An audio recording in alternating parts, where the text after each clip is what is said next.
جو لوگ زمین میں ناحق تکبر کرتے ہیں ان کو اپنی آیتوں سے پھیر دوں گا۔ اگر یہ سب نشانیاں بھی دیکھ لیں تب بھی ان پر ایمان نہ لائیں، اور اگر بھلائی کا رستہ دیکھیں تو اسے اپنا رستہ نہ بنائیں، اور اگر برائی کی راہ دیکھیں تو اسے رستہ بنا لیں۔ یہ اس لیے کہ انہوں نے ہماری آیات کو جھٹلایا اور ان سے غفلت کرتے رہے، اور جن لوگوں نے ہماری آیتوں اور آخرت کی پیشی کو جھٹلایا ان کے اعمال ضائع ہو جائیں گے۔ یہ جیسے عمل کرتے ہیں ویسا ہی ان کو بدلہ ملے گا۔ اور موسیٰ کے بعد ان کی قوم نے اپنے زیور سے ایک بچڑا بنا لیا، وہ ایک جسم تھا جس میں سے بیل کی آواز نکلتی تھی۔ ان لوگوں نے یہ نہ دیکھا کہ وہ نہ ان سے بات کر سکتا ہے اور نہ ان کو رستہ دکھا سکتا ہے، اس کو انہوں نے معبود بنا لیا اور اپنے حق میں ظلم کیا۔ اور جب وہ نادم ہوئے اور دیکھا کہ گمراہ ہو گئے ہیں تو کہنے لگے کہ اگر ہمارا پروردگار ہم پر رحم نہیں کرے گا اور ہم کو معاف نہیں فرمائے گا تو ہم برباد ہو جائیں گے۔ اور جب موسیٰ اپنی قوم میں نہایت غصے اور افسوس کی حالت میں واپس آئے تو کہنے لگے کہ تم نے میرے بعد بہت ہی برا کام کیا، کیا تم نے اپنے پروردگار کا حکم جلد چاہا؟ یہ کہا اور شدت غضب سے تورات کی تختیاں ڈال دی اور اپنے بھائی کا سر پکڑ کر اپنی طرف کھینچنے لگے۔ انہوں نے کہا کہ بھائی جان، لوگ تو مجھے کمزور سمجھتے تھے اور قریب تھا کہ قتل کر دیں، تو ایسا کام نہ کیجیے کہ دشمن مجھ پر ہنسیں اور مجھے ظالم لوگوں میں شامل نہ سمجھیے۔ انہوں نے دعا کی کہ اے میرے پروردگار، مجھے اور میرے بھائی کو معاف کر دے اور ہمیں اپنی رحمت میں داخل کر، تو سب سے بڑھ کر رحم کرنے والا ہے۔ جن لوگوں نے بچڑے کو معبود بنا لیا تھا ان پر ان کے پروردگار کا غضب واقع ہوگا اور دنیا کی زندگی میں ذلت نصیب ہوگی، اور ہم افترا پردازوں کو ایسا ہی بدلہ دیا کرتے ہیں۔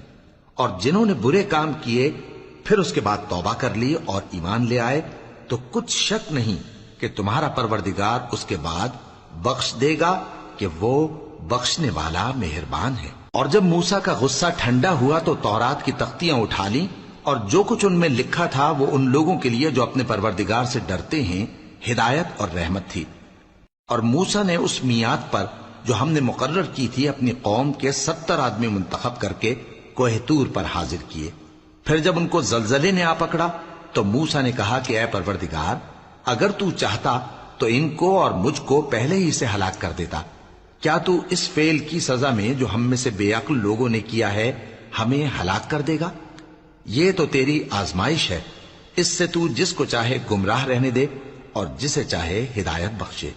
تو ہی ہمارا کارساز ہے، سو ہمیں ہمارے گناہ بخش دے اور ہم پر رحم کر، اور تو سب سے بہتر بخشنے والا ہے۔ یاد کرو جب ان سے کہا گیا کہ اس شہر میں سکونت اختیار کر لو اور اس میں جہاں سے جی چاہے کھانا پینا، اور ہاں شہر میں جانا تو حتتن کہنا، اور دروازے میں داخل ہونا تو سجدہ کرتے ہوئے، تو ہم تمہارے گناہ معاف کر دیں گے اور نیکی کرنے والوں کو اور زیادہ دیں گے۔ مگر جو ان میں ظالم تھے انہوں نے اس لفظ کو جس کا ان کو حکم دیا گیا تھا بدل کر اس کی جگہ اور لفظ کہنا شروع کیا، تو ہم نے ان پر آسمان سے عذاب بھیجا اس لیے کہ وہ ظلم کرتے تھے۔ اور ان سے اس گاؤں کا حال تو پوچھو جو لب دریا واقع تھا، جب وہ لوگ ہفتے کے دن کے بارے میں حد سے تجاوز کرنے لگے، جبکہ ان کے تعطیل کے دن یعنی سنیچر کو مچھلیاں ان کے سامنے پانی کے اوپر آتی اور جب ہفتے کا دن نہ ہوتا تو نہ آتی۔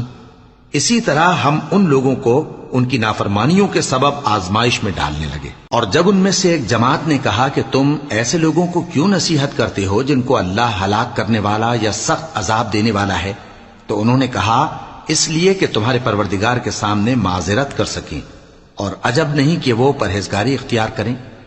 پھر جب انہوں نے ان باتوں کو فراموش کر دیا جن کی ان کو نصیحت کی گئی تھی، تو جو لوگ برائی سے منع کرتے تھے ان کو ہم نے نجات دی، اور جو ظلم کرتے تھے ان کو برے عذاب میں پکڑ لیا کہ نافرمانی کیے جاتے تھے۔ غرض جن اعمال بد سے ان کو منع کیا گیا تھا، جب وہ ان پر اصرار اور سرکشی کرنے لگے تو ہم نے ان کو حکم دیا کہ ذلیل بندر ہو جاؤ۔ اور اس وقت کو یاد کرو جب تمہارے پروردگار نے یہود کو آگاہ کر دیا تھا کہ وہ ان پر قیامت تک ایسے شخص کو مسلط رکھے گا جو ان کو بری بری تکلیفیں دیتا رہے۔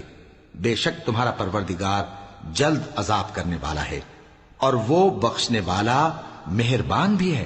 اور ہم نے ان کو جماعت جماعت کر کے ملک میں منتشر کر دیا، بعض ان میں سے نیکوکار ہیں اور بعض اور طرح کے یعنی بدکار۔ اور ہم آسائشوں اور تکلیفوں دونوں سے ان کی آزمائش کرتے رہے تاکہ ہماری طرف رجوع کریں. پھر ان کے بعد ناخلف ان کے قائم مقام ہوئے جو کتاب کے وارث بنے. یہ لوگ اس حقیر دنیا کا مال و متاع لے لیتے ہیں اور کہتے ہیں کہ ہم بخش دیے جائیں گے، اور اگر ان کے سامنے بھی ویسا ہی مال آ جاتا ہے تو وہ بھی اسے لے لیتے ہیں. کیا ان سے کتاب کی نسبت عہد نہیں لیا گیا تھا کہ اللہ پر سچ کے سوا اور کچھ نہیں کہیں گے؟ اور جو کچھ اس کتاب میں ہے اس کو انہوں نے پڑھ بھی لیا ہے، اور آخرت کا گھر پرہیزگاروں کے لیے بہتر ہے. کیا تم سمجھتے نہیں؟ اور جو لوگ کتاب کو مضبوط پکڑے ہوئے ہیں اور نماز کا اہتمام کرتے ہیں ان کو ہم اجر دیں گے کہ ہم نیکوکاروں کا اجر ضائع نہیں کرتے.